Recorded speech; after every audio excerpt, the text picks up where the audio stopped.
हाँ, hello everyone, सबको मेरी आवाज़ आ रही है क्लियरली? Yes sir. तो देखिए, प्रीवियस क्लास में हम लोगों ने सॉल्यूशन चैप्टर पढ़ा। हम लोगों ने ये जाना कि सॉल्यूशंस क्या है, सॉल्यूट क्या है, सॉल्वेंट क्या है, ये सब हम लोगों ने एनालाइज किया। हमने कहा था ये पूरा चैप्टर लिक्विड सॉल्यूशन पे डिपेंड है, यानी लिक्विड सॉल्यूशन का मतलब होता है कि सॉल्वेंट जो है वो लिक्विड है। ठीक है, तो इसलिए इस चैप्टर में 3 सॉल्यूशन ही के बारे में डिस्कशन होगा, solid in liquid and gas in liquid. कल हम लोग प्रीवियस क्लास में हम लोगों ने solubility of solid in liquid पढ़ा कि इसकी सॉलिबिलिटी किन बातों पर डिपेंड करती है। तो 2 बातों पर, टेम्परेचर। तो जब भी सॉलिबिलिटी सॉलिड की लिक्विड में पूछी जाए तो हम देखेंगे अगर एंडो है तो इसकी सॉलिबिलिटी बढ़ेगी विथ इंक्रीज इन टेम्परेचर, अगर एक्सो है तो सॉलिबिलिटी घटेगी विथ इंक्रीज इन टेम्परेचर। उसके बाद nature of solute and solvent बताया गया, जिसको कहते हैं सॉलिबिलिटी प्रिंसिपल। सॉलिबिलिटी प्रिंसिपल के लिए पहला कंसेप्ट था like dissolve like factor. Polar solute polar solvent में डिजॉल्व होगा, नॉन पोलर में डिजॉल्व होगा, जिस पर हम लोगों ने क्वेश्चंस भी किया। सॉलिबिलिटी प्रिंसिपल का दूसरा रूल ये भी है कि कोई भी सॉलिड कोई भी सब्सटेंस अगर वाटर के साथ हाइड्रोजन बॉन्ड बनाता है, व्हाट इज द पहचान ऑफ हाइड्रोजन बॉन्ड? OH हो, NH हो एंड HF हो, तो वो हाइड्रोजन बॉन्ड अगर वाटर के साथ बनाएगा तो वो वाटर में डिजॉल्व होगा। उसमें एक बात थी कि जो भी हाइड्रोजन बॉन्ड बनाएगा वो सॉल्युबल होगा, लेकिन इफ देयर इज अ मुकाबला which is partially and which is completely, तो उसमें हम कार्बन पार्ट को देखेंगे। कार्बन पार्ट बढ़ेगा तो सॉल्युबिलिटी घटती है, ये हम लोगों ने पढ़ा। उसी तरह गैस की सॉल्युबिलिटी इन वाटर पढ़ा। गैस की सॉल्युबिलिटी इन वाटर भी टेम्परेचर पर डिपेंड करती है। जब भी कोई गैस लिक्विड में डिसॉल्व होकर सॉल्यूशन बनाता है तो ये ऑलवेज एक्सोथर्मिक होता है, इसलिए इसकी सॉल्युबिलिटी हमेशा घटेगी विथ इंक्रीज इन टेम्परेचर। इसलिए एक्वाटिक स्पीशीज कोल्ड वाटर में रहना इसलिए पसंद करता है क्योंकि कोल्ड वाटर में टेम्परेचर कम है तो गैस की सॉल्युबिलिटी ज़्यादा हो। उम्मीद है कि हम लोग यहीं तक पढ़े थे। बताइए, मैंने रिवाइज करा दिया। Okay, yes sir. हाँ, हेलो एवरीवन, सबको रिवीजन हो गया यहाँ तक? बताइए, कोई डाउट तो नहीं है सर? हाँ बताइए, नैना शर्मा, हाँ बताइए। सर, सॉल्युबिलिटी इंक्रीज होने से एक्वेटिक एनिमल्स को क्या फायदा होता है? जोर से बोलिए। सॉल्युबिलिटी इंक्रीज करने से एक्वेटिक एनिमल्स को क्या फायदा होता है? अच्छा, क्या फ़ायदा होता है? हाँ, मैंने ये कहा था कि जो कोई भी एक्वेटिक स्पीशीज पानी में जाता है तो सांस लेने, जैसे हम लोग ऑक्सीजन गैस लेते हैं तो वो भी तो ऑक्सीजन ही गैस लेता है ना। तो वही तो कहा गया कि कोल्ड वाटर में टेम्परेचर कम है तो ऑक्सीजन गैस की सॉल्युबिलिटी ज़्यादा होगी, उसको ऑक्सीजन आसानी से मिलेगा, इसलिए वो रहना पसंद करता है। गर्मी में क्या होता है, समर में टेम्परेचर ज़्यादा होता है तो उसको ऑक्सीजन आसानी से अवेलेबल नहीं होगा तो जल्दी से भागेगा, बहुत देर तक नहीं रहना पसंद करेगा या मोर कंफर्टेबल फील नहीं करेगा समर में। Okay, yes sir. Naina Sharma, समझ में आया? डाउट क्लियर हुआ आपका?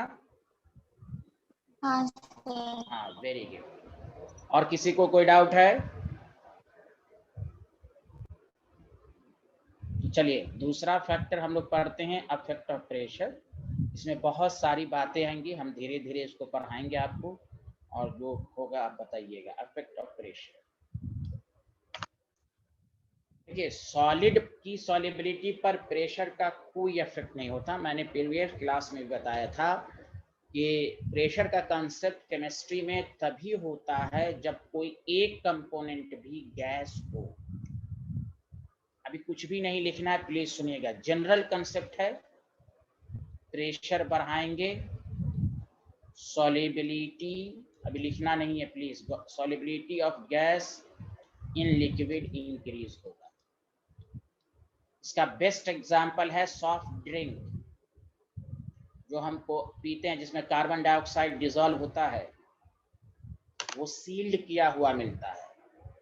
जो भी बॉटल या कैन में हम लोग पीते हैं, पेप्सी, कोका कोला, कोक, जो भी पीते हैं, वो सील्ड किया हुआ इसलिए मिलता है कि सील्ड किया हुआ में प्रेशर ज़्यादा है, गैस की सॉल्युबिलिटी ज़्यादा है। उसी सील्ड, समझा कि नहीं, तो सॉल्युबिलिटी ज़्यादा हो। क्योंकि गैस कंप्रेसिबल है, जितना प्रेशर होगा गैस वाटर के कांटेक्ट में आएगा, सॉलिबिलिटी ज्यादा होगी। अब इस चीज को बताने वाला जो था कितना डिसॉल्व होगा, क्या रिलेशन है, it is given by Henry's law. इसी स्टेटमेंट को जो मैंने अभी लिखा है छोटा सा लाइन, इसी को हेनरीज लॉ कहते हैं। लेकिन लॉ को थोड़ा अच्छे से लिखना है। ये कॉमन वर्ड में लिखा दिया कि जितना प्रेशर बढ़ाएंगे गैस की सॉलिबिलिटी बढ़ेगी। बताइए सबको समझ में आ रहा है हाँ या ना? जल्दी बताइए साइंटिस्ट लोग। Yes sir. तो इसीलिए ये बात याद रखनी है। तो कॉमन लैंग्वेज में, तो हर चीज को हम लोग कॉमन लैंग्वेज में समझेंगे और लॉ के फॉर्म में भी। कि कोई आपको कॉमन लैंग्वेज में पूछे भाई क्या है प्रेशर का, क्या रिलेशन है, तो सिंपल कहिए भाई जितना। तो मैं इसको एक डायग्राम के जरिए भी समझाऊंगा। आप इसको लिख लीजिए, आप इसको लिखकर ब्रैकेट में क्लोज कीजिए।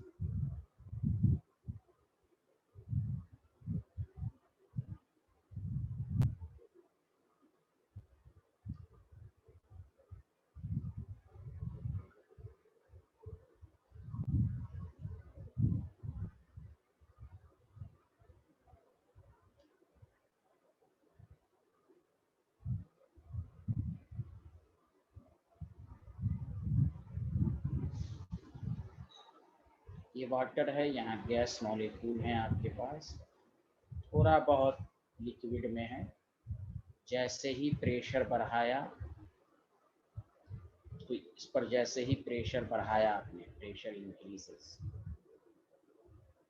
तो जो ये पिस्टन है वो स्लाइटली नीचे जाएगा।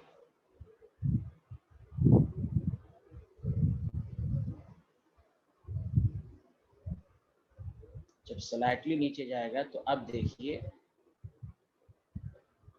लिक्विड में अब गैस का अमाउंट बढ़ गया है। पहले थोड़ा कम था और सरफेस के ऊपर था, अब देखिए पूरा लिक्विड के कांटेक्ट में आ गया तो सॉलिबिलिटी बढ़ गई। तो मैं इसी को लिखता हूँ, the affect of pressure, the affect of pressure on solubility of gas is given by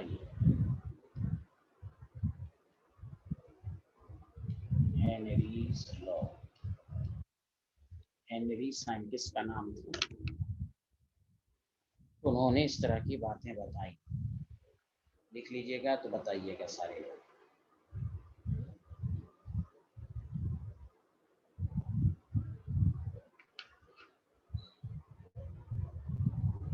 Shipra Jha समझ में आ रहा है? कसक शर्मा आ रहा है आपको समझ में? Yes sir. जुवेरिया, नदीम, इंसिया, अनुष्का, आमना, दिव्यांशी, सबको आ रहा है? Yes sir. Solubility of gas in liquid, ना? हाँ, solubility of gas in liquid is given by Henry's law।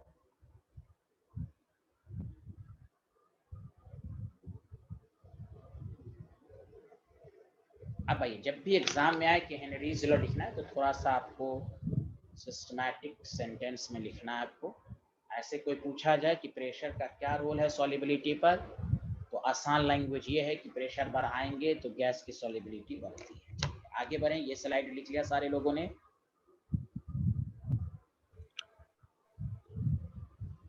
आमना पास आपका कंप्लीट हुआ? आमना? Yes sir. अनुष्का आपने भी लिख लिया? Yes sir. Thank you. अब आइए, अब मेरी बात गौर से सुनिएगा अच्छे से। हेनरीज लॉ 11th में भी था और मैं आपको बताता हूँ कहाँ था, केमिकल इक्विलिब्रियम में। उसके फर्स्ट सेकंड पेज पर देखेंगे तो आपको मिलेगा। लेकिन चूंकि 11th में इतना जोर नहीं देते हैं लोग, पूछते भी नहीं है, लेकिन हेनरीज लॉ 11th में भी है। हम 3 स्टेटमेंट हेनरीज लॉ का लिखेंगे, तीनों स्टेटमेंट की मीनिंग एक ही होगी, प्रेशर बढ़ाएंगे सॉलिबिलिटी बढ़ेगी। फर्क सिर्फ इतना होगा, मैथमेटिकल फार्मूला अलग अलग होगा। Point to be noted. Chemistry में सॉलिबिलिटी को हम मोल पर लीटर के फॉर्म में भी लिख सकते हैं, सॉलिबिलिटी को हम मोल फ्रैक्शन। अच्छा एक पहले बताइए सारे लोग, मैं एक बात बता दूं, मोल फ्रैक्शन सब लोग जानते हैं ना, मोल का रेशियो। मैं थोड़ा सा रिवीजन करा देता हूं, बताइए सब लोग, मोल फ्रैक्शन का मतलब क्या होता है, जल्दी बताइए। मोल का रेशियो। हाँ, मोल का रेशियो ये क्या है, तो कंसंट्रेशन ऑफ सॉल्यूशन को एक्सप्रेस करता है। कैसे निकालते हैं, तो आपने 11 में पढ़ा होगा, XA is equal to NA, number of moles given by total moles, जितने कंपोनेंट हैं उससे डिवाइड कर देना। ये तो सब लोग जानते होंगे, किसी को एतराज तो नहीं है ना? मोल फ्रैक्शन सॉल्यूशन की कंसंट्रेशन को बताता है, मोल का रेशियो है। मोल फ्रैक्शन, जैसे कहीं पर कोई बोल दे तो ये मत कहिएगा हम नहीं जानते हैं। वॉल्यूम फ्रैक्शन का क्या मतलब होगा, बताइए सारे लोग। वॉल्यूम फ्रैक्शन का मतलब वॉल्यूम का रेशियो है कि नहीं? और सारी चीज उसके नाम से ही साबित रहती हैं, भूलने की जरूरत ही नहीं है। वॉल्यूम फ्रैक्शन का मतलब किसी का वॉल्यूम फ्रैक्शन निकालना है, उसके वॉल्यूम को टोटल वॉल्यूम से डिवाइड कर देना। V2 का निकालना है वॉल्यूम फ्रैक्शन, तो V2 को टोटल वॉल्यूम से डिवाइड कर देना। बताइए नैना शर्मा, सबको समझ में आ रहा है? Hello, yes sir. हाँ, तो मैं इसको इसलिए बता दिया कि मोल फ्रैक्शन 11th में था, कोई ज्यादा टफ नहीं है, कोई ज्यादा यूज नहीं होगा, बस यही फॉर्मूला याद रखना है। बस ये क्या बताता है, सॉल्यूशन की कंसंट्रेशन को बताने का एक मेथड है। अब ध्यान दीजिए, मैंने ये कहा कि हेनरीज लॉ के 3 स्टेटमेंट है, तीनों आपको जानना है। न्यूमेरिकल किस पर आएगा, बोर्ड लेवल में और कंपटीशन में, ये भी हम लोग डिस्कशन करेंगे। तो स्टेटमेंट फर्स्ट, अब इसको साइड में लिखना चाहें तो लिख सकते हैं, statement first.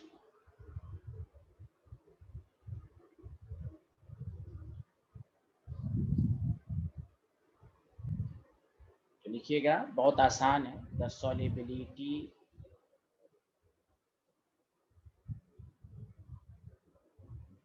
Of gas in liquid, in a liquid is directly proportional to the partial pressure of gas। Partial का मतलब होता है उसका अपना pressure, partial pressure of gas.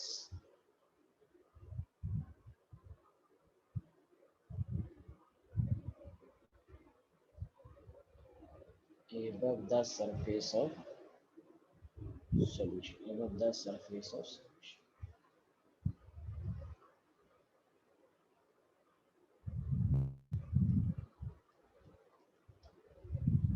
आगे का line important, at constant temperature. जब एग्जाम में आएगा तो इसी तरह पूरा वर्ड लिखना है, कांस्टेंट टेम्परेचर। कोई भी चीज कांस्टेंट टेम्परेचर पर होती है। तो simple solubility of gas in liquid is directly proportional to the partial pressure of gas above the surface of the solution. ये देखिए पार्शियल प्रेशर है ना, अबव द सरफेस, जितना प्रेशर बढ़ाएंगे उतना सॉल्युबिलिटी ज्यादा होगी, इसलिए मैंने डायग्राम बना दिया। यहाँ solubility directly proportional to P, यहाँ जो फॉर्मूला होगा S is equal to KHP। KH Henry's law constant है, अभी लिखने की जरूरत नहीं, वो सब मैं आपको टॉपिक के फॉर्म में लिखाऊंगा। यहाँ S जो है वो सॉल्युबिलिटी है। यहाँ यूनिट है मोल पर लीटर, जिसको मोलैरिटी कहते हैं, मोल पर लीटर। तो ये तो आपको मालूम है, solubility directly proportional to pressure, जितना प्रेशर बढ़ाएंगे गैस की सॉल्युबिलिटी ज्यादा होगी।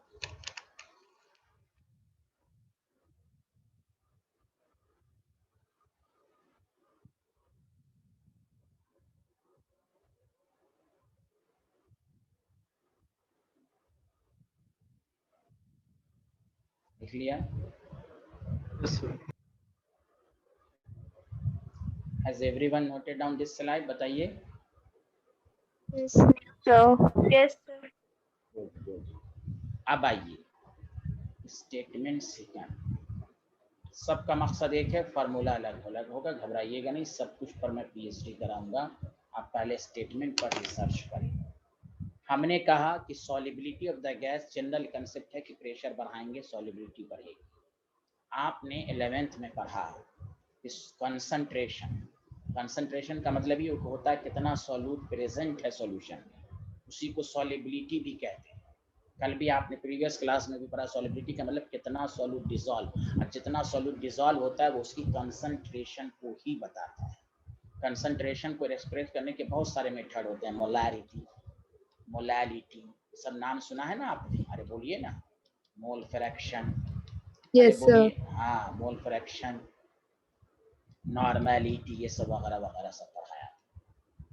और केमिस्ट्री का रूल हमेशा याद रखिए आप, जहां पर भी गैस की पार्शियल प्रेशर की बात होगी, मैं आपको पूरा रिलेट करूंगा, वहां मोल फ्रैक्शन की बात आएगी ही।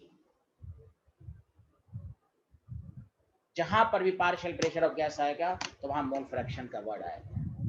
तो दूसरा स्टेटमेंट यही है कि partial pressure directly proportional to the mole fraction. जितना प्रेशर बढ़ाएंगे गैस की सॉल्युबिलिटी ज्यादा। गैस की सॉल्युबिलिटी का मतलब हुआ कि बताइए इस कंटेनर का, बताइए कि यहाँ पर गैस का अमाउंट ज्यादा हो रहा है कि इस वाले स्लाइड में ज्यादा हो रहा है, दूसरे कंटेनर में। सारे लोग मिलकर बताइए सॉल्यूशन में किस में गैस का अमाउंट ज्यादा हो रहा है? राइट वाले में। राइट वाले में, हाँ या ना बताइए। Yes, sir. नैना शर्मा, कसक शर्मा, सब लोग बताइए राइट वाले में ज्यादा है कि नहीं? अरे बोलिए ना। Yes, sir. Yes, हाँ, sir. तो हम इसको क्या बोल सकते हैं, हम क्या क्या लैंग्वेज बोल सकते हैं? नंबर 1 सॉलिबिलिटी ज्यादा है, नंबर 1। नंबर 2 कहेंगे मास ऑफ द गैस ज्यादा डिसॉल्व है। ये भी कहेंगे मोल फ्रैक्शन ज्यादा है, यानी गैस का फ्रैक्शन टोटल मोल के रिस्पेक्ट में गैस का फ्रैक्शन ज्यादा है। हर लैंग्वेज बोल सकते हैं। तो वही हाल लॉ का भी है। हेनरीज ने स्टेटमेंट कहा कि द पार्शियल, लिखना शुरू कीजिए, the partial pressure of gas in vapor phase is proportional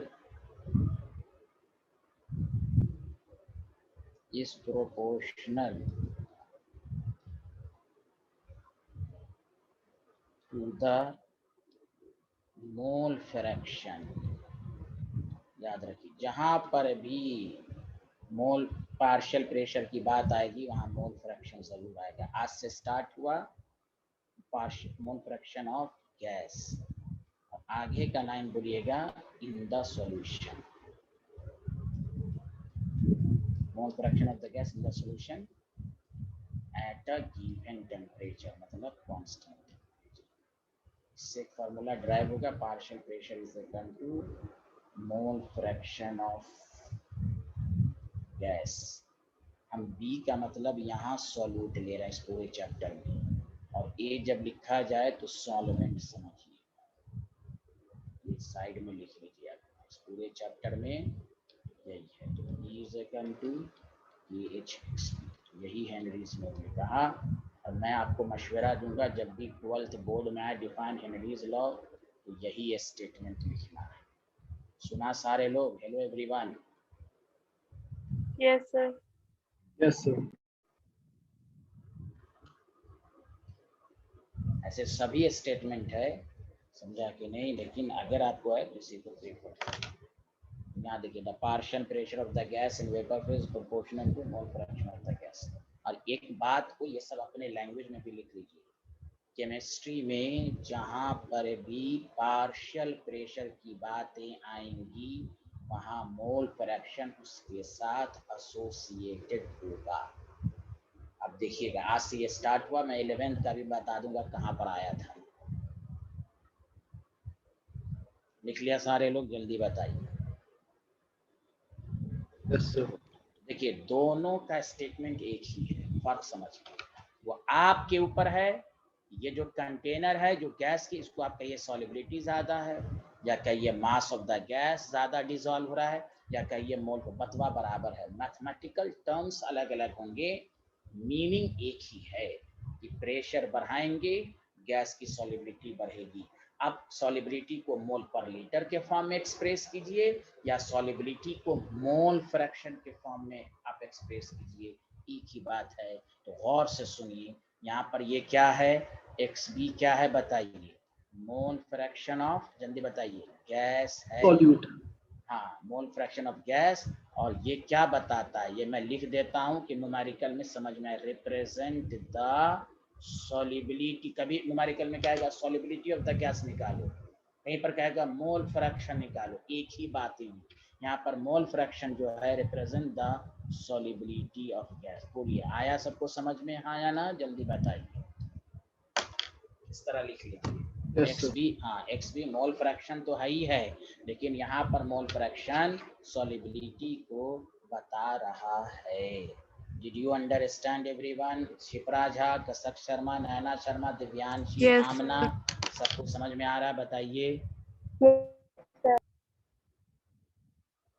आप बताइए, यहाँ तक किसी को डाउट तो नहीं है? मैं आगे बढ़ूँ अब। ये स्टेटमेंट हुआ, ये दो स्टेटमेंट को आपको दिमाग में रखना है। न्यूमेरिकल अप्रोच कैसे होगा वो सब रिसर्च कराया जाएगा। ये दो स्टेटमेंट, कॉमन लैंग्वेज, प्रेशर बढ़ाया, गैस की सॉल्युबिलिटी बढ़ी। मैथमेटिकल टर्म्स अलग अलग आएगा, मकसद सबका एक ही है, प्रेशर बढ़ाया, सॉल्युबिलिटी बढ़ी। चलिए आगे बढ़ें, जल्दी बताइए सारे लोग। Hello everyone. सर। यस, अब आइए, जब कोई लॉ बनता है तो उसकी कंडीशंस, या आप बोल सकते हैं कंडीशन ऑफ हेनरीज लॉ, ये सब मिसलेनियस पॉइंट सब हैं हेनरीज लॉ। या आप इस स्टेटमेंट को ऐसे भी बोल सकते हैं लिमिटेशन ऑफ हेनरीज लॉ, कब एप्लीकेबल है कब एप्लीकेबल नहीं है। स्टेटमेंट के अलावा अब क्या क्या क्वेश्चन एग्जामिनर बोर्ड लेवल या ऑब्जेक्टिव में स्टेटमेंट बेस करके पूछ सकता है। अब पहले टॉपिक डाल लीजिए, फिर मैं समझाऊंगा आपको एक एक कर।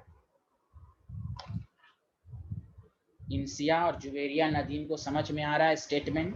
Yes, sir. Very good, very good. आप देखिए, सब लोगों ने टॉपिक लिख लिया? यस। अब मेरे एक एक पॉइंट पर ध्यान दीजिएगा, मैं रीजन के साथ बताऊंगा।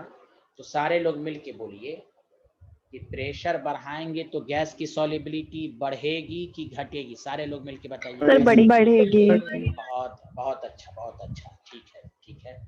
तो जैसे प्रेशर बढ़ाते गए सॉल्युबिलिटी बढ़ती गई। पहली लिमिटेशन ये है कि pressure of the gas should not be too high.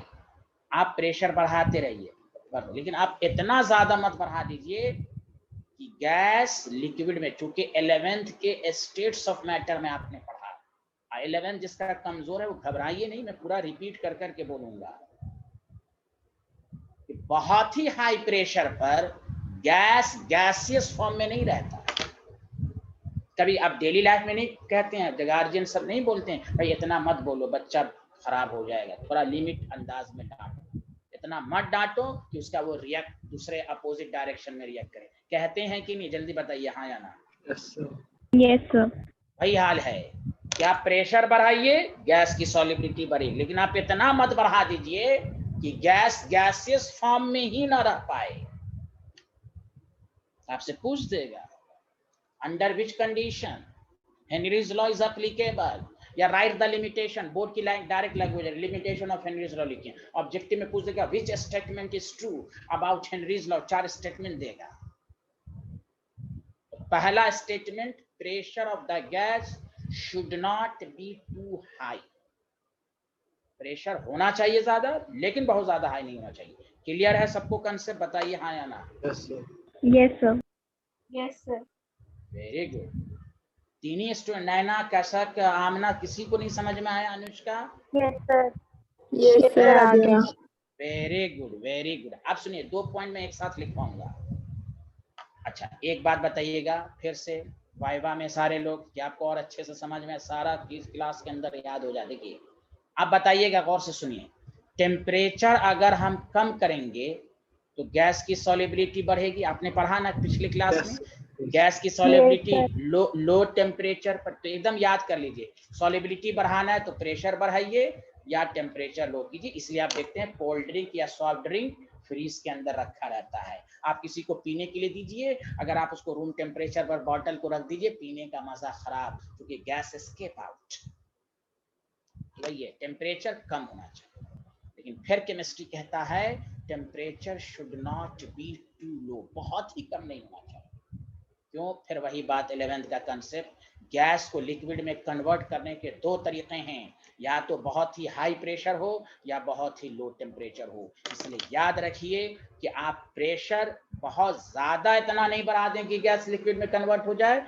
Temperature low होना चाहिए तभी गैस सॉल्युबल होता है, लेकिन बहुत ज्यादा लो नहीं रहना चाहिए कि गैस कन्वर्ट हो जाए लिक्विड में। इसलिए दो limitation, pressure should not be too high, temperature should not be too low. कोई दोनों का रीजन पूछे कहीं, because under this condition gas converted to liquid. बोलिए, सबको समझ में आया अच्छे से? Yes, sir. Yes sir. Yes sir. बहुत यस अच्छा। सर। हाँ, तो ये दो लिमिटेशन लिखिए, फिर उसके बाद बताएंगे। और पहला लिखिए, उसके बाद कोई डाउट होगा तो बताइएगा। Pressure of gas should not be too high, बहुत ज्यादा हाई नहीं होना चाहिए। दूसरा, temperature should not be too low, should not be too low. इसका कोई रीजन पूछे तो इसी, ये रीजन एग्जाम में नहीं लिखना, ये मैं आपके समझने के लिए, सेल्फ स्टडी के लिए लिखा देता हूँ कि गैस लिक्विड में कब कन्वर्ट होता है, जब हाई, बहुत ही हाई प्रेशर हो और लो टेम्परेचर। बताइए, ये दोनों का रीजन समझ में आ गया होगा, मुझे उम्मीद है। ये दोनों लिख लीजिए। इस दोनों में किसी को डाउट है तो पूछिए, तब मैं तीसरा लिमिटेशन बताऊंगा।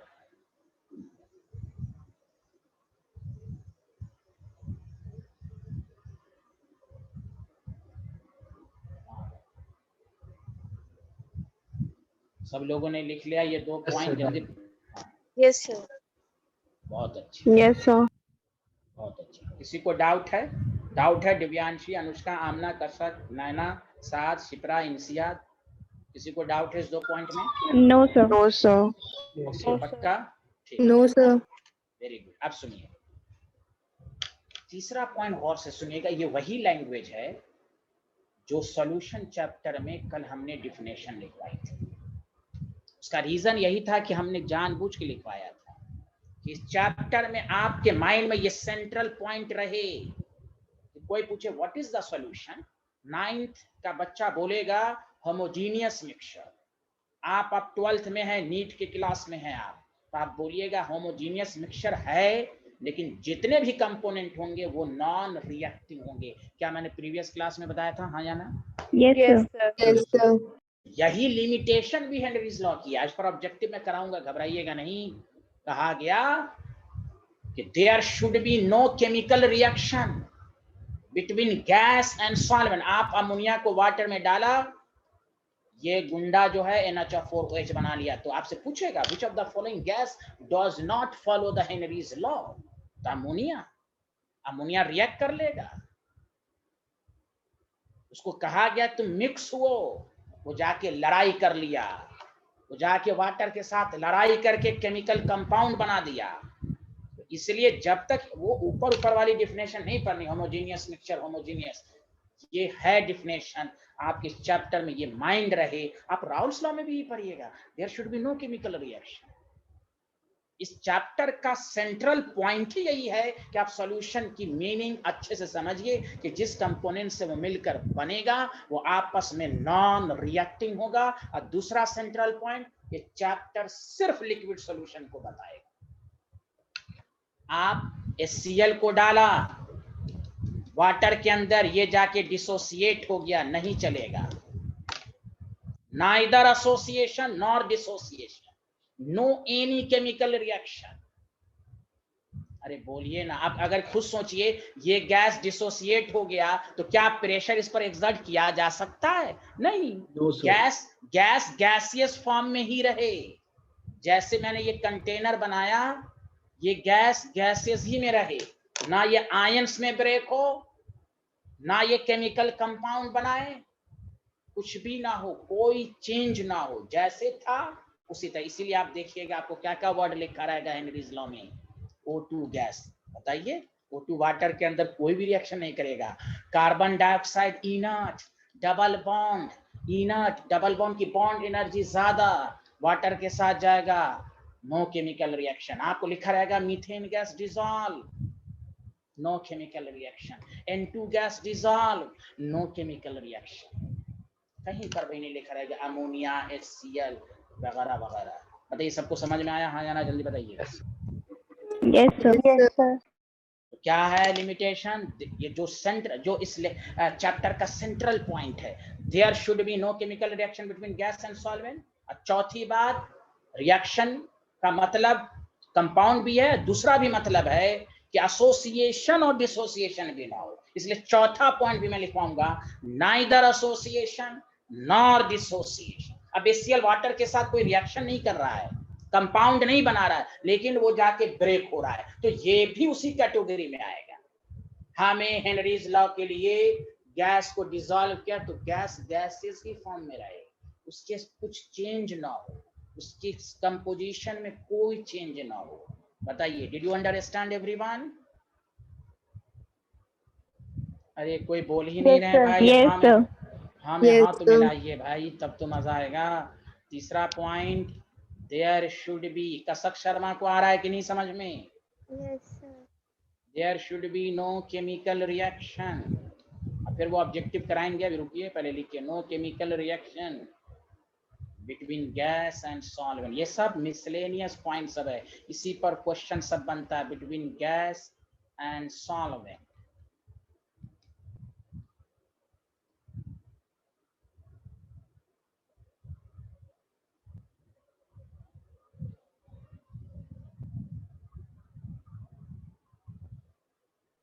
गैस गैसियस फॉर्म में ही रहे।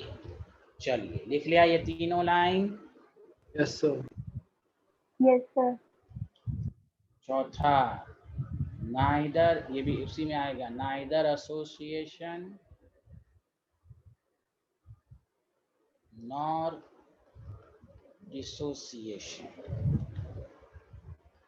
Of gas in solvent takes place.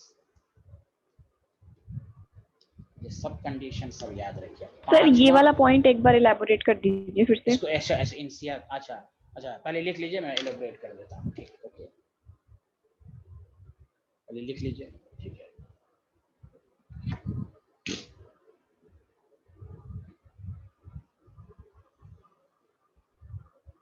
लिख लिया सारे लोग?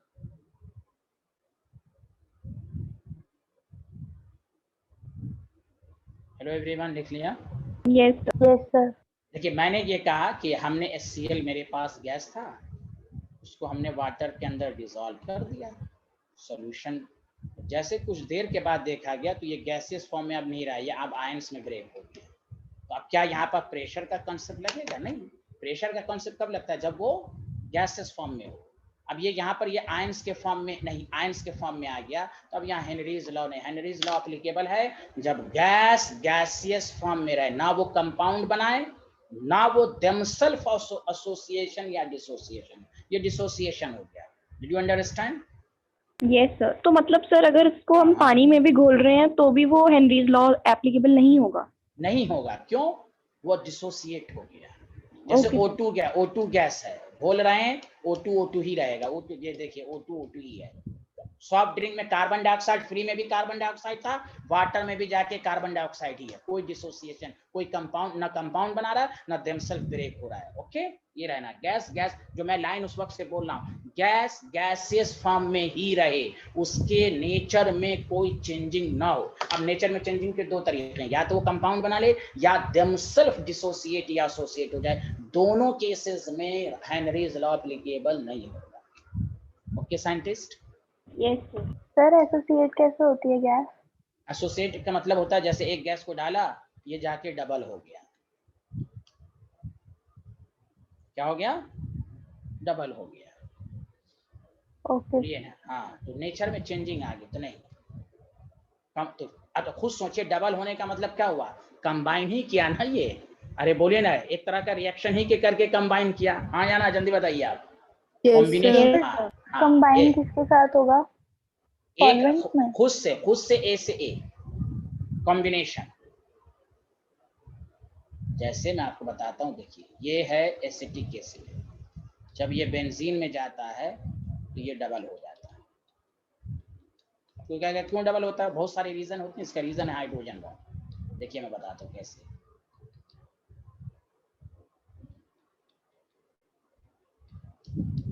देखिए ये आपस में कंबाइन कर, हाइड्रोजन बॉन्ड करके डबल हो गया कि नहीं? इसको बोलिए हाँ या ना, तो एसोसिएट हो गया। बोलिए any problem? No sir. No sir. हाँ, तो बहुत सारे रीजन होते हैं। तो वही है कि ना, मतलब ये है कि वही गैस हेनरीज लॉ को एप्लीकेबल करेगा जो ना रिएक्शंस करे। जैसे अमोनिया का मैंने एग्जांपल दिया, NH3 है, वाटर है, NH4 हो जाए। आप इसको ये भी लिख सकते हैं, कुछ देर के बाद ये डिसोसिएट भी कर सकता है। बदवा बराबर है, या तो कंपाउंड बना लिया ऐसे ही गलत हो गया, या डिसोसिएट हो। दोनों केसेस में अमोनिया हेनरीज लॉ को एप्लीकेबल नहीं करेगा। समझ बात आ रही कि नहीं? O2 को डाला आपने वाटर में, कुछ भी नहीं हो रहा, O2 ही के फॉर्म में है, हेनरीज लॉ को एप्लीकेबल करेगा। इसलिए कहा गया कि O2 मतलब ये हुआ कि इनर्ट गैस, जो कि वाटर के साथ रिएक्ट ना करे। हीलियम है, क्या वाटर के साथ कभी रिएक्ट करेगा? बताइए। No sir. No no. तो ये सब लॉजिक देंगे आपको कैसे याद रखना है, लेकिन पहले कंसेप्ट को समझिए कि हेनरीज लॉ कहाँ एप्लीकेबल है, कब नहीं है। तो ये 4 पॉइंट सबको समझ में आ गया अच्छे से?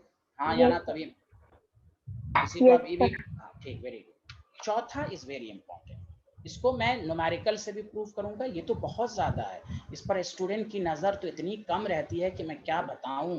अब क्वेश्चन पूछ दिया जाता है तो ओशिट करते रहते हैं। This is very important, this is very important concept. और से सुनिए, अच्छे से सुनिएगा। आपको मैं न्यूमेरिकल जब करेंगे तो उससे भी मैं साबित करूंगा, डाटा से भी। अच्छा, कल आपने पढ़ा ना सॉल्युबिलिटी, पोलर सॉल्वेंट में डिसॉल्व होगा हाँ या ना? Yes sir, like dissolve, like. हाँ, लाइक डिसॉल्व। नॉन पोलर, अच्छा, अगर नॉन पोलर को पोलर में डालेंगे तो डिसॉल्व होगा लेकिन सॉल्युबिलिटी कम होगी। समझा कि नहीं? सॉल्युबिलिटी बहुत ही कम होगी। नॉन पोलर को पोलर में डालेंगे तो सॉल्युबिलिटी, क्योंकि देखिए याद रखिए हमेशा ऑल गैस वाटर में डिसॉल्व होता है। ये पहले माइंड क्लियर कर लीजिए।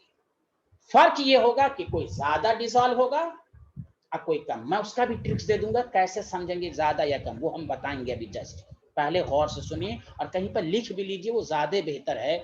ये एक लाइन लिख लीजिए कि all gas are soluble in water.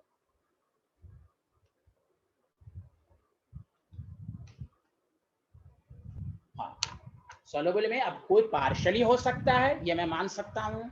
Insoluble कोई नहीं। इनसॉल्युबल होगा तो सॉल्यूशन ही नहीं बनेगा। अब उसमें तो हेनरीज लॉ बात ही नहीं करेंगे, हम तो सॉल्यूशन चैप्टर पढ़ रहे हैं। हम ये तो मान के चल रहे हैं कि थोड़ा बहुत सॉल्युबल हो, चाहे पार्शियली हो या कंप्लीटली हो। Did you understand? Yes sir. Yes sir. अब सुनिए, तीसरी लिमिटेशन, लास्ट लिमिटेशन ये है कि गैस सॉल्युबल हो लेकिन सॉल्युबिलिटी ज्यादा ना हो। Very important line, the solubility of gas should be less. इसीलिए तुम देखो, मैं बता, एक बार याद रखिएगा, जितने भी नॉन पोलर हैं, नॉन पोलर का एग्जांपल O2 डायपोल में 0, N2, यही सब लिखा रहेगा, हीलियम, CH4, कार्बन डाइऑक्साइड, ये सब की सॉल्युबिलिटी कम है इन्हीं सब में। तो सर कैसे समझेंगे ज्यादा सॉल्युबल? देखिए, अमोनिया वाटर के साथ हाइड्रोजन बॉन्ड बना लेगा तो मोर सॉल्युबल होगा कि नहीं? जल्दी बोलिए, जल्दी बोलिए, हाँ या ना? हेलो, अरे सारे लोग बोलिए, कल पढ़ा था कि नहीं आपने?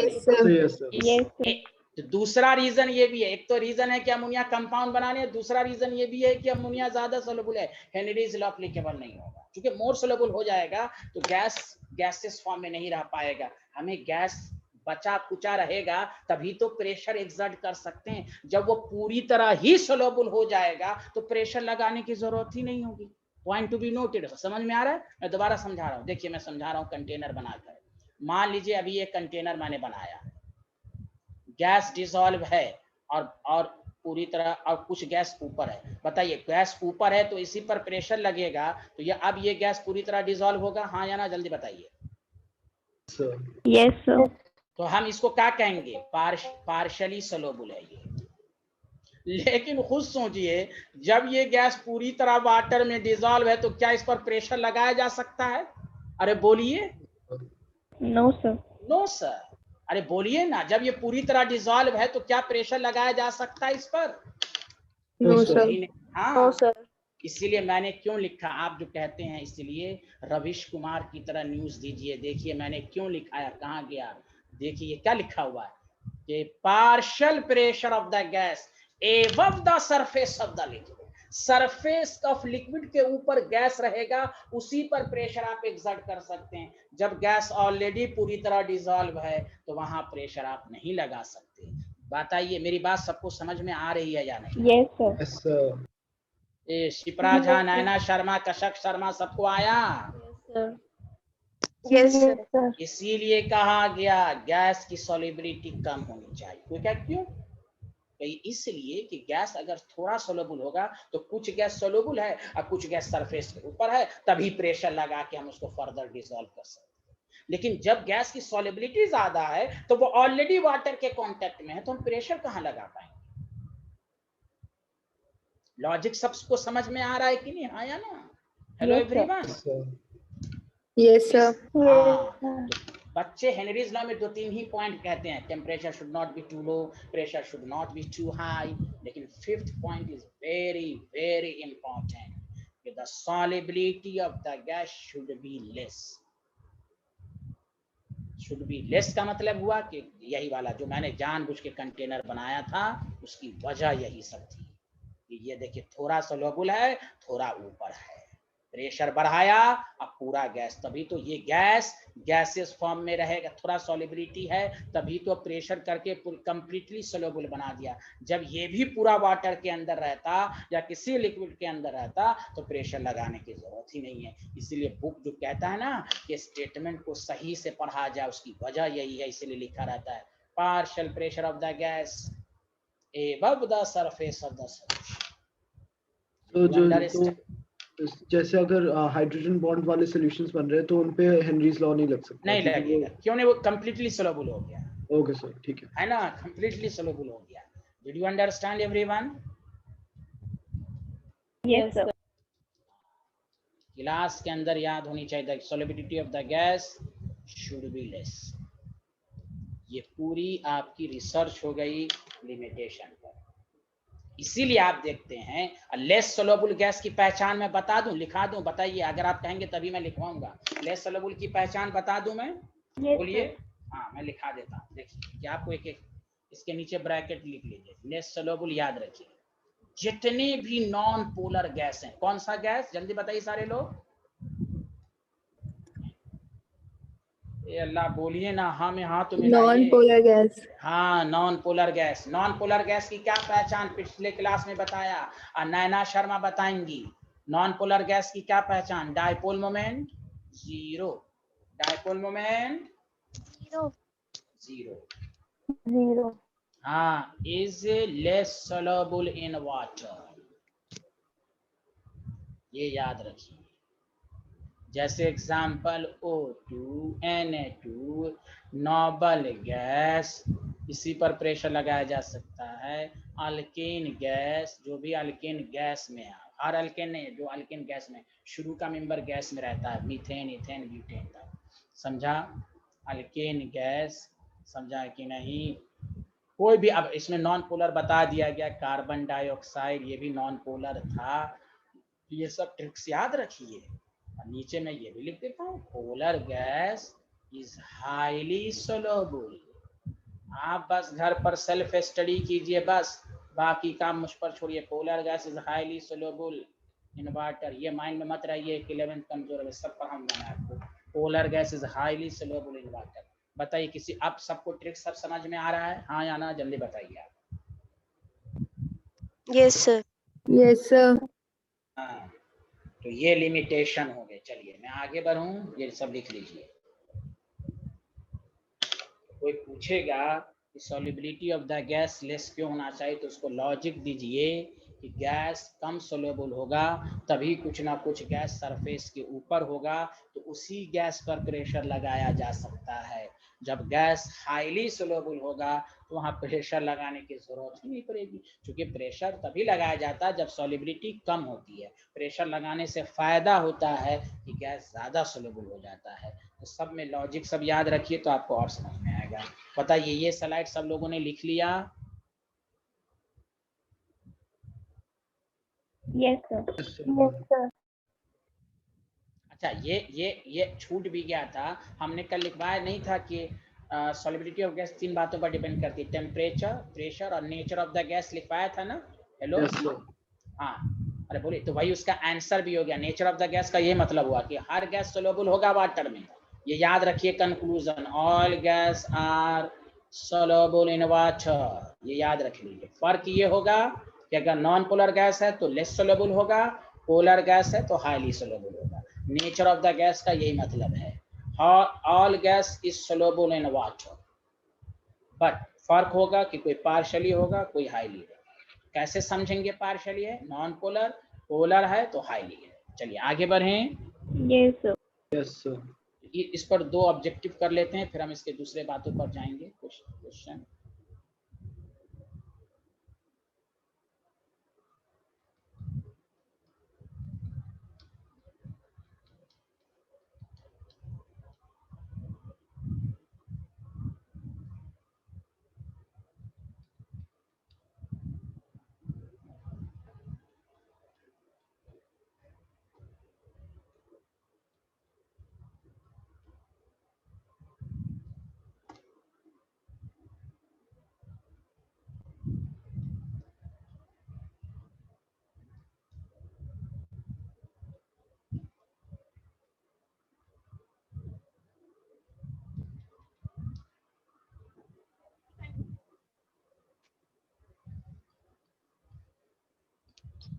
एग्जाम, ये क्वेश्चन यही है, उसमें एग्जाम्पल फर्स्ट, एग्जाम्पल 2 मैं दे रहा हूँ।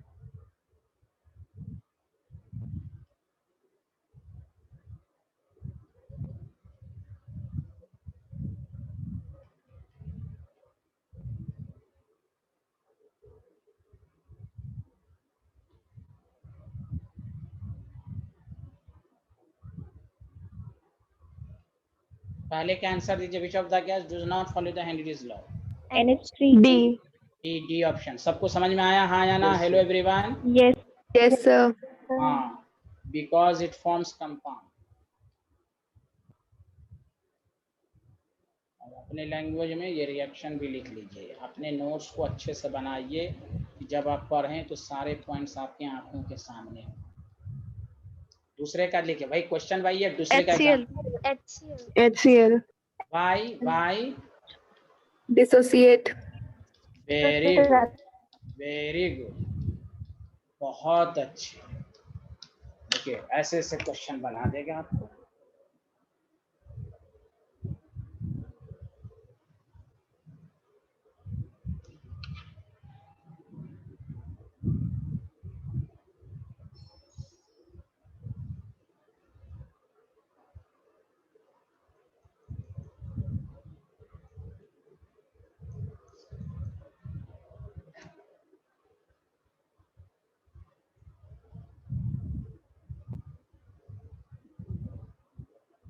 लिख लिया साइंटिस्ट लोग? Yes, sir. Yes sir. तीसरे कंसेप्ट पर आइए, physical significance of Henry's law constant.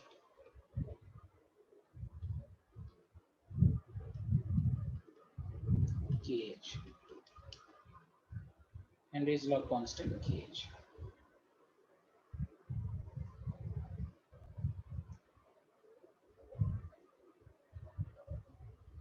ठीक है, अब केच की मीनिंग समझें। हमने कहा ये सब मिसलेनियस टॉपिक सब है। पहला पॉइंट गौर से सुनो, केएच जो होता है यूनिवर्सल कांस्टेंट नहीं होता, हर गैस का केएच अलग अलग होगा। The value of the KH लिखना शुरू कीजिए, depends upon nature of gas.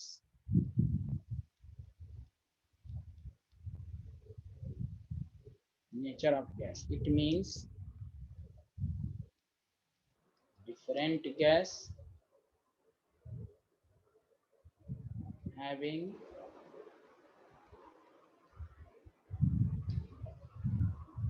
different value of KH, her gas का KH अलग अलग होगा।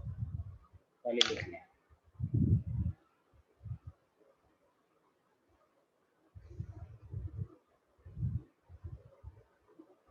Done sir. बहुत अच्छे।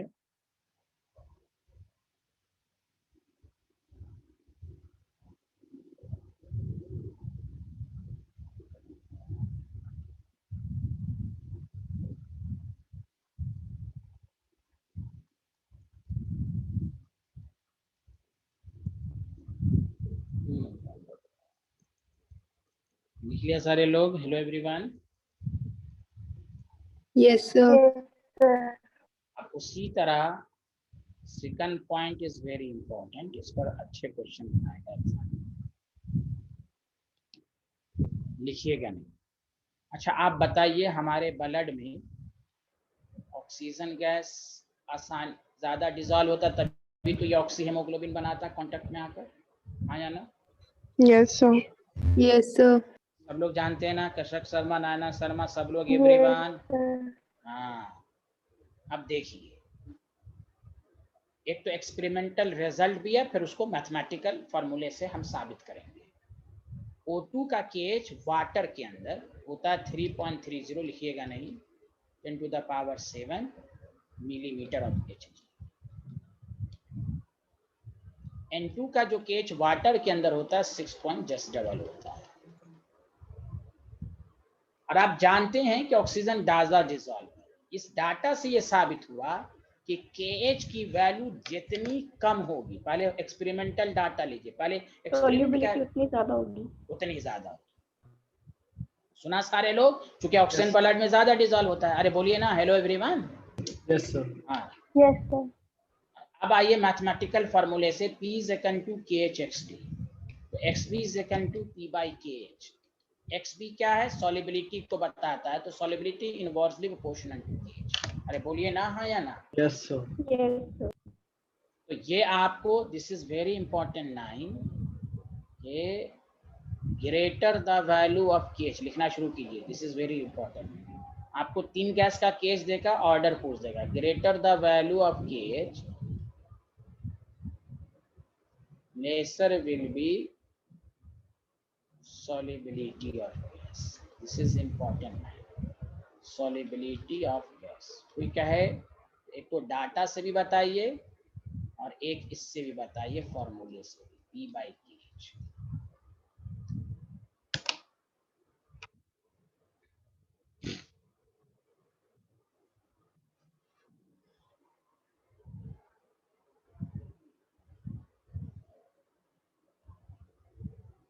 Done sir.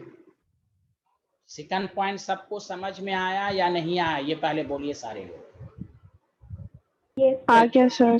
हाँ तीसरा पॉइंट भी लिखिए, सारे लोग ध्यान दीजिए।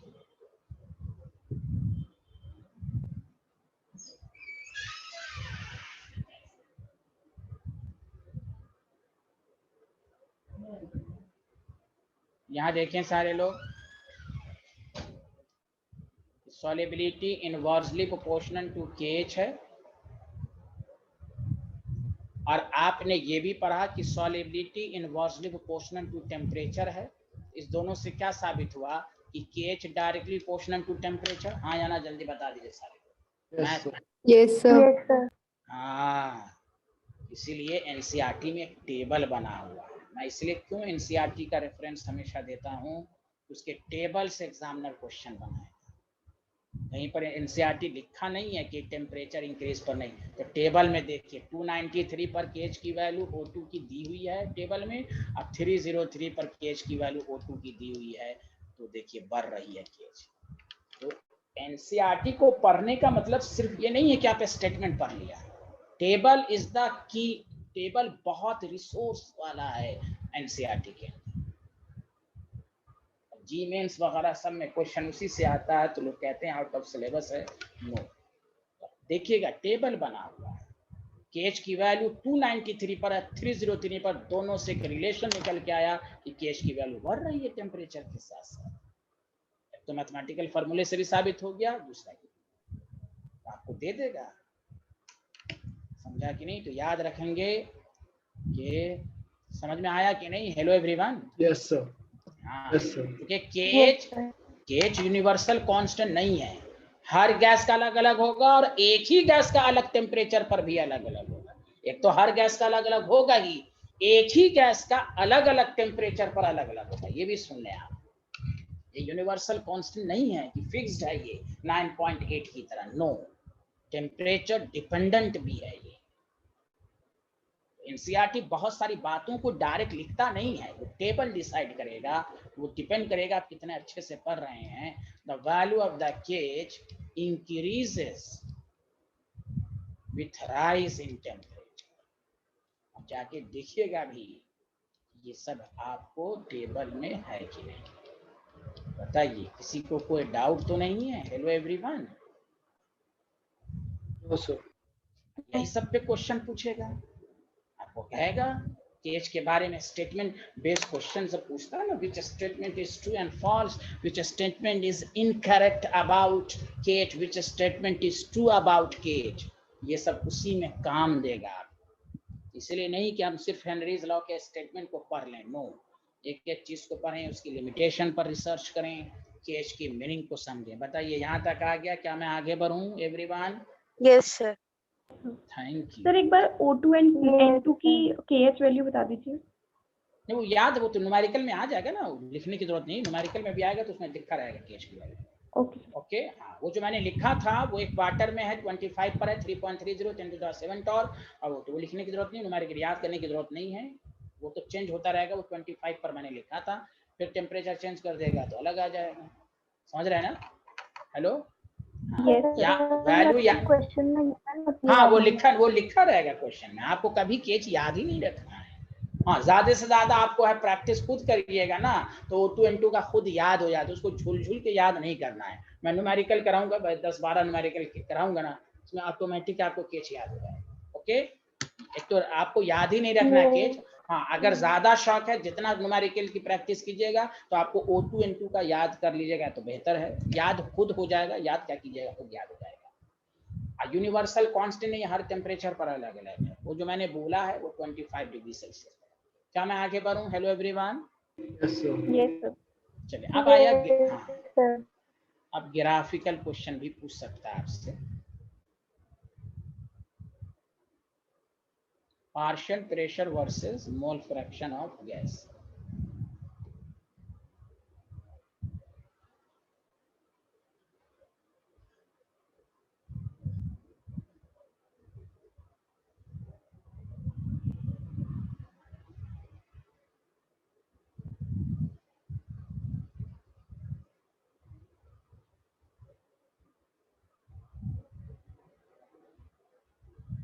तो मालूम है डायरेक्टली प्रोपोर्शनल लिथोग्राफी होगा, क्योंकि P इज इक्वल टू क्या होता है, KHX। इस ग्राफ का स्लोप बताइए क्या होगा, tan थीटा।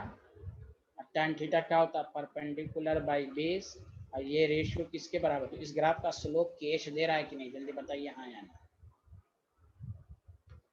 Yes sir. बताइए शिप्रा झा, समझ में आ रहा है ना? Hello, Yes, sir. गुड। ये देख लीजिए, अब मैं क्वेश्चन दूंगा, आप लोग अपने से बनाइएगा। ये ग्राफ देख लीजिए अच्छे से, ग्राफ P वर्सेस XB का जो स्लोप है वो आपको KH दे रहा है। क्लियर है? Yes sir.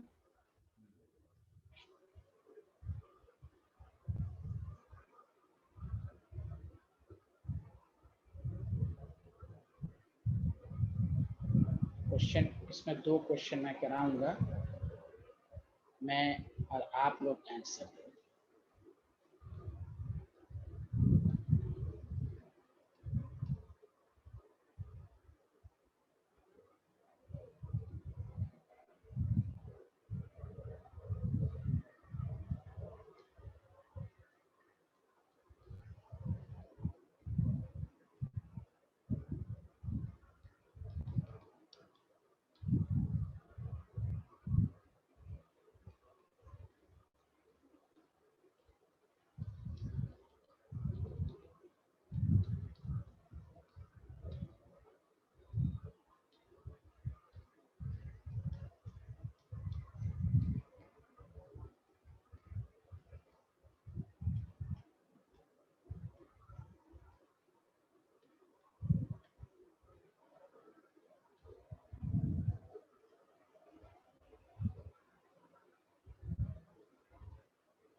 सॉलिबिलिटी, इस ग्राफ की मदद से सॉलिबिलिटी ऑफ गैस का ऑर्डर लिखना है।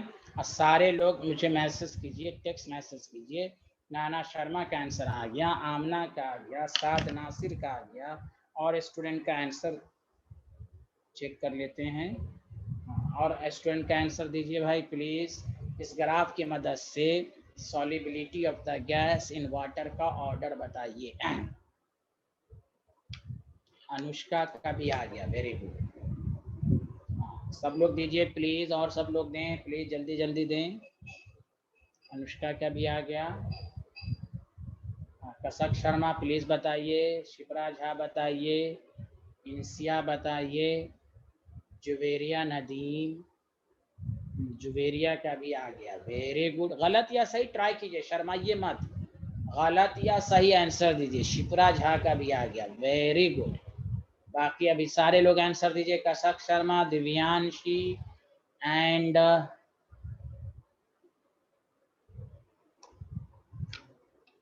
हाँ दीजिए दीजिए प्लीज।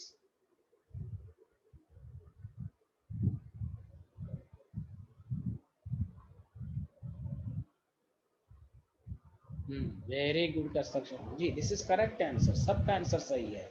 बहुत तेज स्टूडेंट हैं आप लोग। देखिए इसमें केच की वैल्यू, जिसका tan थीटा ज्यादा उसका केच ज्यादा होगा, हाँ या ना। अगर हमें ऑर्डर ऑफ केच पूछेगा तो A greater than B greater than C, लेकिन सॉलिबिलिटी पूछा है तो इन्वर्सली हो जाएगा। बोले इसी सोच के ना दिया था आंसर आप लोगों ने? अरे बोलिए ना, Yes, कोई sir. बोलिए। Can you hear me everyone? Yes, sir. हाँ, ये आ गया आपका आंसर, वेरी गुड। सर मैंने सोचा था कि जिसका स्लोप ज्यादा है उसकी सॉलिबिलिटी ज्यादा होगी। तो गलत है ना? नहीं सॉरी, सॉलिबिलिटी कम होगी। हाँ सही है, तो वही तो है, Yes, वही तो sir. ये अब यही तो है कि जिसका स्लोप ज्यादा उसका केस ज्यादा, केस ज्यादा तो सॉलिबिलिटी। क्यों? कोई कहेगा रीजन क्यों? उसका रीजन यही है कि tan थीटा ज्यादा तो केस ज्यादा। अगर आपको सॉलिबिलिटी नहीं पूछता, केज का ऑर्डर पूछता, तो यही होता A greater than B greater than C, इसलिए जस्ट सॉलिबिलिटी उल्टा हो गया, तो सी की सॉलिबिलिटी ज्यादा होगी। ओके, आप सही कह रही हैं। Okay Yes, sir. हाँ, लेकिन कोई कहेगा स्लोप ज्यादा तो सॉलिबिलिटी क्यों कम, तो उसका रीजन आप बताइएगा केज के बेसिस पे। Okay, Okay, sir. Question number 2।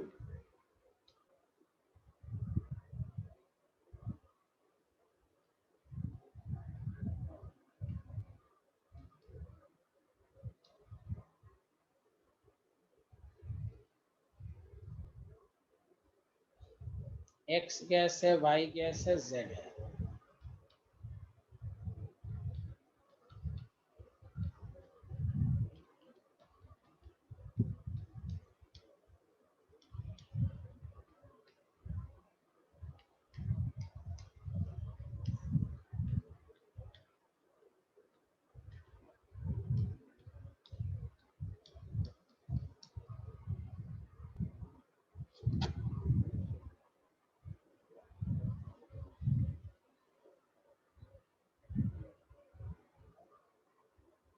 जी ओके, हाँ मैंने केज का पूछा, सॉलिबिलिटी का नहीं पूछा। केज का ऑर्डर बताएं।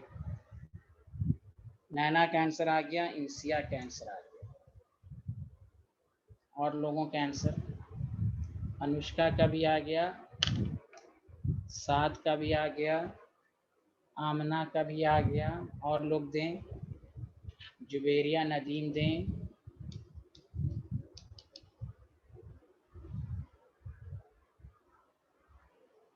ओके, शिप्रा झा दें, ठीक, थैंक यू थैंक यू। कसक शर्मा का आंसर नहीं आया, साइंटिस्ट दीजिए।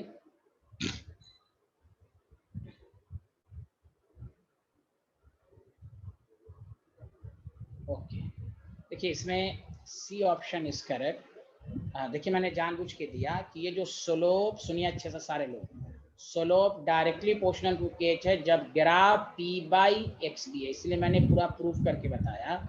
यहाँ ग्राफ उल्टा कर दिया है ना, यहाँ स्लोप क्या हो जाएगा, tan theta is equal to perpendicular by base, ये 1 बाई केच हो जाएगा। तो KH is inversely proportional to tan theta. जिन्होंने ए आंसर दिया, देखिए कंपटीशन में इसलिए गलत हो जाता है आंसर कि हम सोच समझ के आंसर नहीं देते। ये जो ग्राफ है वो पार्शियल प्रेशर वर्सेस एक्स है, अब देखिए पूरा प्रूफ करके लिखा गया p बाई एक्स पी ही tan थीटा होता है इसमें, यहाँ पर X B by P tan theta होगा। So the C option is correct. इन्होंने सी दिया, जिसका यहाँ पर स्लोप ज्यादा उसका के एच कम है, इसलिए रटना नहीं है कि K H directly proportional to tan theta, वो तभी होगा जब graph P versus X P होगा। बताइए जिनका गलत आंसर आया उनको एहसास हुआ गलती का?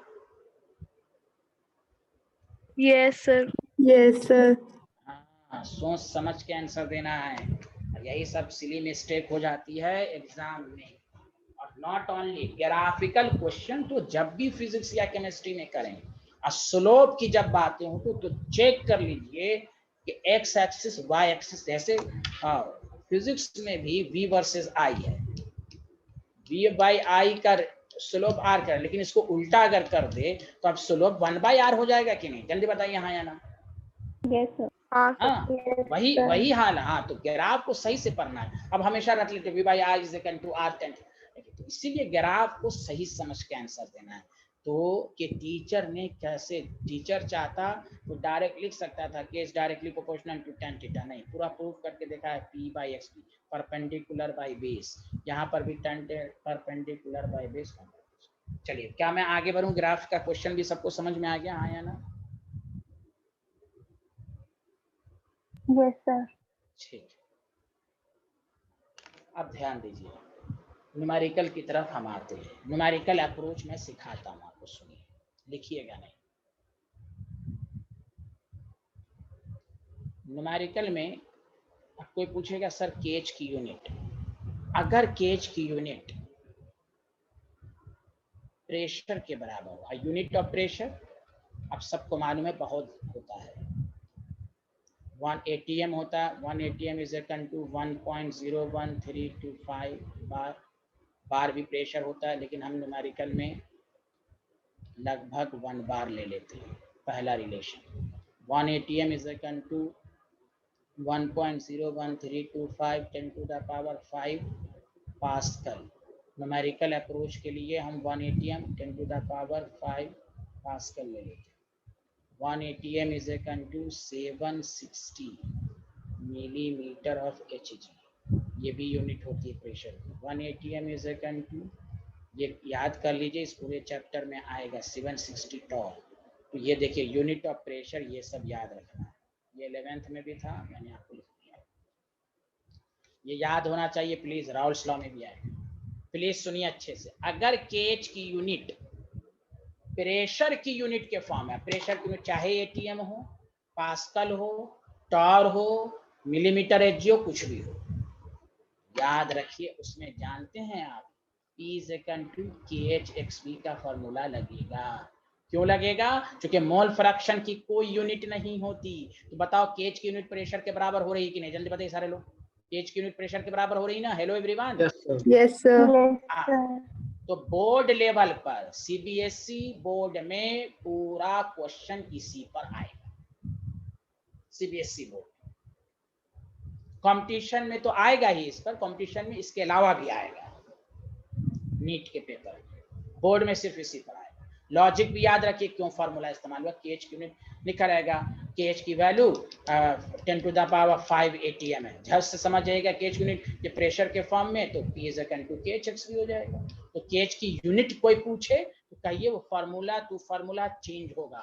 अगर ये फार्मूला है तो अब देखिए, जैसे अगर यूनिट ऑफ KH, सुनिए अच्छे से, मोल पर लीटर पर ATM, अब पर ATM कोई जरूरी नहीं है, प्रेशर की कोई भी यूनिट हो तो वहां फार्मूला लगेगा S is equal to KHP, तो पहला है। क्योंकि यहाँ पर ये क्या है, मोल पर लीटर, प्रेशर नीचे जाएगा तो पर ATM हो जाएगा कि नहीं? अरे बोलिए ना, हेलो एवरीवन, कोई नहीं बोल रहे हैं। यस हेलो सर ये दोबारा बता दीजिए। अच्छा दोबारा बता देते हैं, देखिए मैं प्रूफ कर देता हूँ। S is equal to KHP, सारे लोग बताइए S क्या है यहाँ पर, सारे लोग मिलके बताइए। सॉलिबिलिटी। यूनिट भी तो लिखा था ना, मोल पर लीटर KH। अब मान लो प्रेशर की यूनिट ATM है तो KH की यूनिट क्या हो जाएगी, मोल पर लीटर। ATM नीचे है तो नहीं हो जाएगी मोल पर लीटर पर ATM। अरे बोलिए ना, hello. Yes sir. Yes sir. यानी ATM की जगह प्रेशर की कुछ भी हो सकती है, पास्कल हो सकता है, कुछ भी हो सकता है। तो ये कॉम्पिटिशन, ये बोर्ड में नहीं आएगा, ये सिर्फ कंपटीशन में आएगा, ये बोर्ड और कंपटीशन दोनों में आएगा। तो formula unit of KH decide करेगा कि क्या होगा। अब मैं एक और चीज बताने जा रहा हूँ कि नीट के पेपर में एक आध दफा इस तरह के भी क्वेश्चन आए हैं, ध्यान दीजिएगा, सतर्क रहिएगा कि अगर यूनिट ऑफ केएच सिर्फ पर एटीएम है, यानी पर बार, पर एटीएम, पर टॉर यानी एग्जैक्टली प्रेशर के बराबर नहीं, उस पर -1 है, तो वहां फॉर्मूला हो जाएगा XB = KH। हेनरीज लॉ के बहुत सारे मैथमेटिकल फार्मूला होते हैं, यहाँ पर हो जाएगा XB = KHP। कैसे, देख लीजिए। XB = KHP जब हो जाएगा तो देखिए XP की तो यूनिट होती नहीं, तो KH = 1/P हो जाएगा, तो ATM पे पावर -1 नहीं हो जाएगा। बोलिए हाँ या ना। Hello everyone. Yes sir. Chemistry जो कहा ना कि जितना प्रेशर बढ़ाएंगे सॉल्युबिलिटी ज्यादा होगी, तो वो भी वही कहा कि उल्टा भी कर दो ना, सॉल्युबिलिटी ज्यादा होने का मतलब प्रेशर ज्यादा, यहाँ से फार्मूला निकलेगा P = KHXB। तो बहुत सारी चीजें एनसीईआरटी में नहीं होती हैं, वो न्यूमेरिकल के फॉर्म में देती हैं, तो इसलिए ये नीट के पेपर में आएगा, ये बोर्ड के पेपर में आएगा। और नीट में तो तीनों में से कुछ भी आ सकता है, बोर्ड में सिर्फ ऊपर वाला ही आएगा। बताइए बताइए, सबको समझ में आया? Only in board. कंपटीशन में तो कुछ भी पूछ सकता है। बताइए कोई डाउट है? फार्मूला कैसे यूज करना, सच बताइए। किसी को डाउट है तो एक दफा और पूछ लीजिए। शिप्रा, कसक शर्मा, नाना शर्मा, दिव्यांशी, आमना अब्बास, अनुष्का, साद, जुवेरिया, अनिंसिया, जल्दी बताइए। Yes sir. Yes sir. Formula use किस पर डिपेंड करेगा? यूनिट पर। यूनिट। हाँ, बोर्ड में सिर्फ ये वाला आएगा, कंपटीशन में तीनों में से कुछ भी आ सकता है। हाँ, ज्यादा कंपटीशन में भी क्वेश्चन ऊपर ही वाले से आएगा, लेकिन चूंकि पेपर के देखते हुए ये मैंने आपको लिखवा दिया है। चलिए, कसक शर्मा को कोई डाउट है? No sir. Thank you. चलिए, ये रिलेशनशिप लिख लीजिए, ये बहुत काम आएगा। नॉट ओनली दिस न्यूमेरिकल, आप रॉल्स लॉ पढ़िएगा या आगे भी ऑस्मोटिक प्रेशर पढ़िएगा, सब में काम देगा। प्रेशर की बहुत सारी यूनिट होती है, समझा? इसलिए घबराना नहीं है, जो भी 11th की चीजें होंगी वो इस तरह बता दी जाएंगी आपको, क्योंकि न्यूमेरिकल के लिए कन्वर्जन का जानना जरूरी है, मीटर सेंटीमीटर, उसी तरह यूनिट में भी।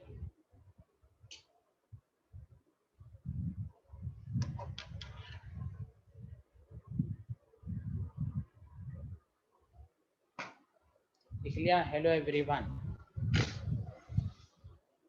Yes sir.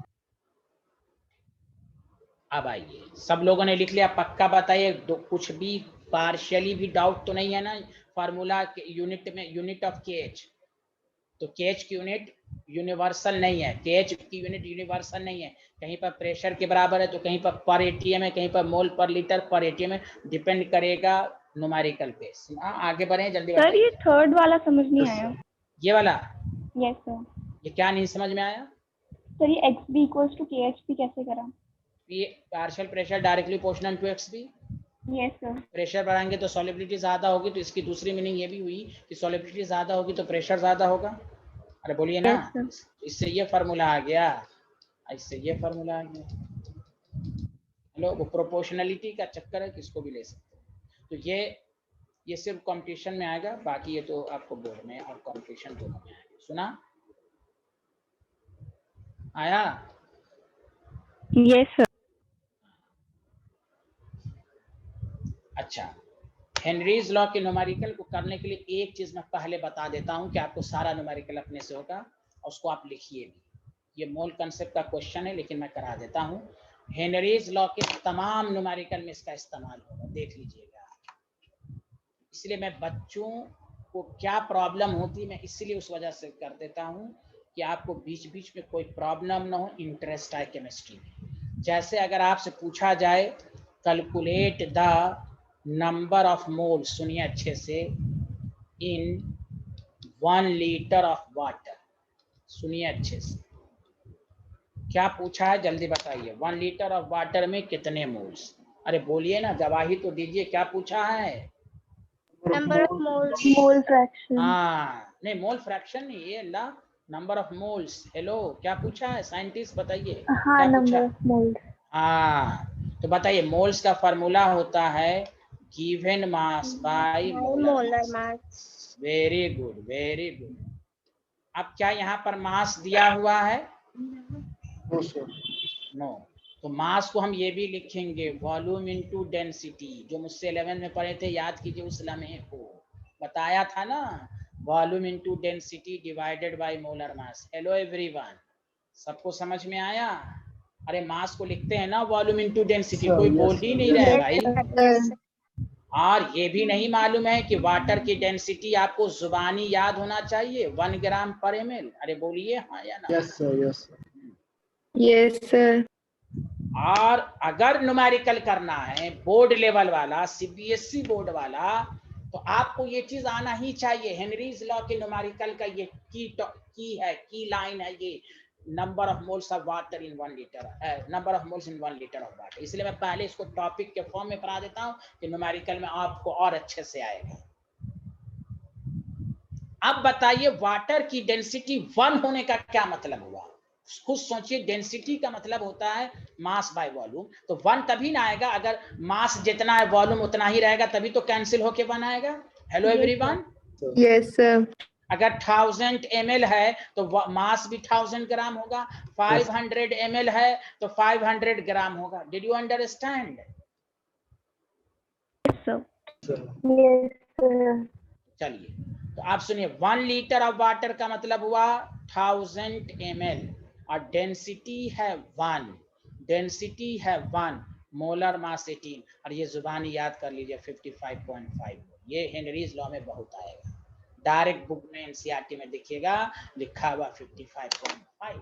ये कैसे आया चेक कर लीजिए। नंबर ऑफ मोल, अगर आपको ये पूछता, सुनिए अच्छे से, मैं अगर ये देता नंबर ऑफ, सुनिए अच्छे से, लिखिएगा नहीं, number of moles in 500 ml of water, तो गौर से सुनिए, तो नंबर ऑफ मोल्स, वॉल्यूम कितना 500 ml, डेंसिटी कितना 1, तो बस जितना है तो उसको 27.7। बताइए ये चीज सबको समझ में आई कि नहीं आई? जल्दी यस बताइए। सर। वाटर का मोल, हाँ, एक मास की मास जबकि नहीं दिया हुआ 1 लीटर ऑफ वाटर, तो उसको यही लिखिए volume into density by molar mass. Water की डेंसिटी 1, वॉल्यूम लीटर में है, डेंसिटी ml में है, तो 1000 ml। बताइए एनी प्रॉब्लम? शिप्रा, नैना, कशक, जुवेरिया, इंसिया, अनुष्का, अमना, बताइए। क्लियर है सर। क्लियर है, क्लियर है, वेरी गुड, वेरी गुड। ये मैं जानबूझ के बता दिया कि किसी को कोई शिकायत ना हो कि हमारा 11th कमजोर है, नहीं, मेरे क्लास में सबका मजबूत होगा। अब मैं इसीलिए ये रिपीट कर दिया कि हम हेनरीज लॉ जब न्यूमेरिकल करेंगे तो आपको दोबारा ये चीजें आएंगी तो आपको और अच्छे से आएगा। जुवेरिया, नदीम को आ रहा है समझ में साइंटिस्ट को? Yes sir. Very good. आगे बढ़ें। Yes sir. आमना अब्बास ने लिख लिया। Yes, sir. चलिए ये भी लिख लीजिए, number of moles in 500 ml of water.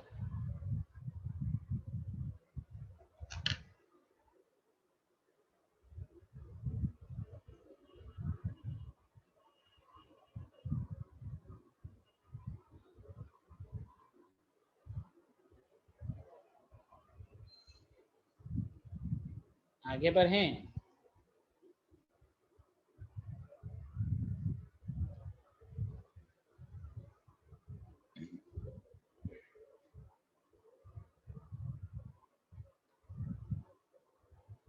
चलो क्वेश्चन नंबर 1 मेरे साथ लिखना शुरू कीजिए, बहुत आसान न्यूमेरिकल है, सबको समझ में। लिखिए केएच वैल्यू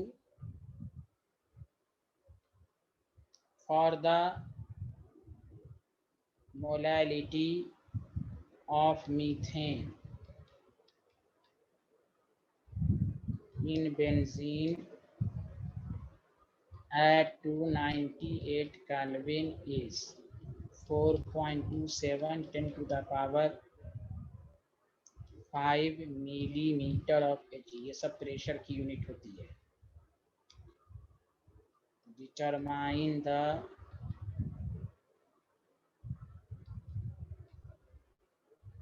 solubility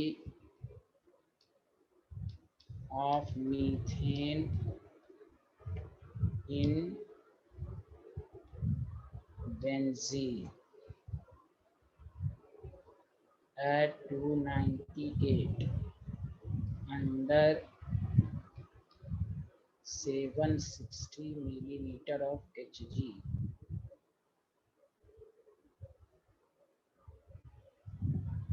प्रेशर।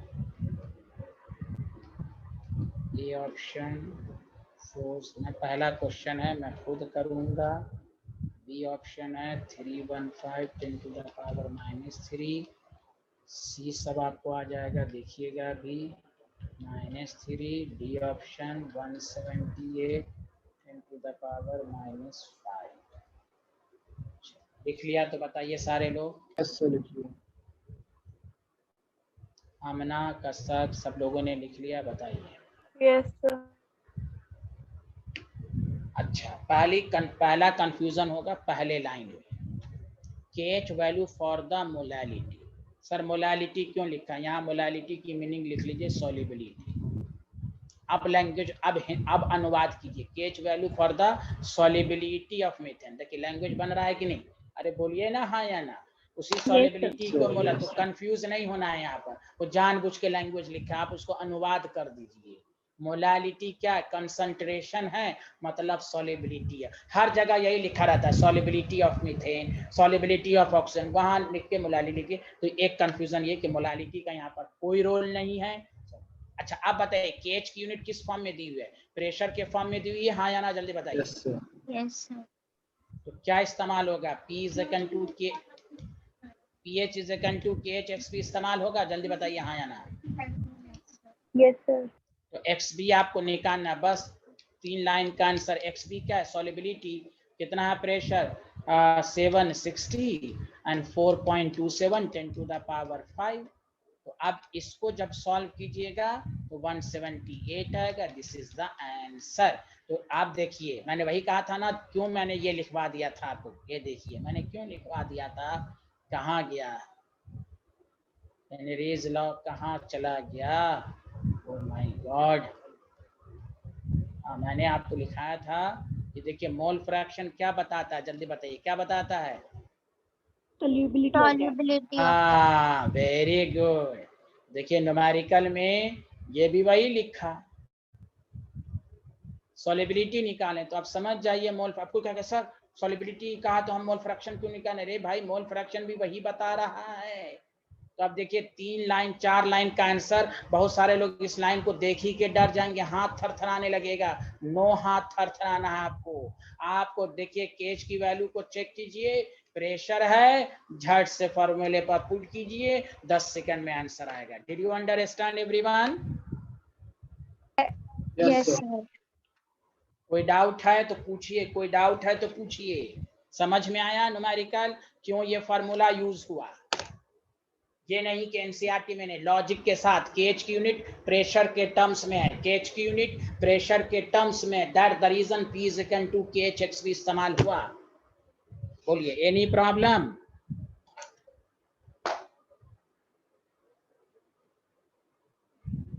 कुछ तो बोलिए, कोई प्रॉब्लम तो नहीं है ना, समझ में आ गया नो ना? सर। No sir. हाँ, तो इसलिए डी ऑप्शन। तो चलिए आज इतना ही, नेक्स्ट क्लास में मुलाकात होगी। Thank okay you, bye sir. Bye, thank you everyone, Thank you, sir. Thank you sir.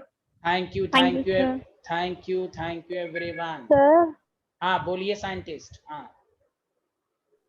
Sir आपने एक फॉर्मूला बताया P is equals to KHXB जी जी जी जी और दूसरा XB is equals to KHP, तो कौन जी। सा कब तो देखिए, हाँ मैंने बता दिया। तो बताइए केएच की यूनिट प्रेशर के फॉर्म में है कि पर एटीएम पर, देखिए पर एटीएम का क्या मतलब हुआ कि इस पर भी -1 होता है। एटीएम को आप प्रेशर की यूनिट मानिए, तो यहाँ पर एटीएम पर प्रेशर थोड़ी ना, डायरेक्ट प्रेशर की यूनिट है यहाँ पर, हाँ या ना? क्या उस पर -1 पावर है? नो? नो, इसलिए P is equal to KHXP हो गया। ओके ओके हाँ, देखिए मैं आपको बता देता हूँ एक दफा और। यहाँ देखिए क्या लिखा, unit of the KH directly आपको प्रेशर के फॉर्म के बराबर एकदम यहाँ, तो KHXP। अब प्रेशर की यूनिट ये सब चेक के लिए, इसमें से कुछ भी हो, एटीएम हो, पास्कल हो, बार हो, कुछ भी हो, ये वाला तभी होगा जब उसके ऊपर -1 हो, चाहे बार पर -1 हो, चाहे एटीएम पर -1 हो, या पास्कल पर -1 हो, या मिलीमीटर, तब ये होगा। ठीक है? Okay sir.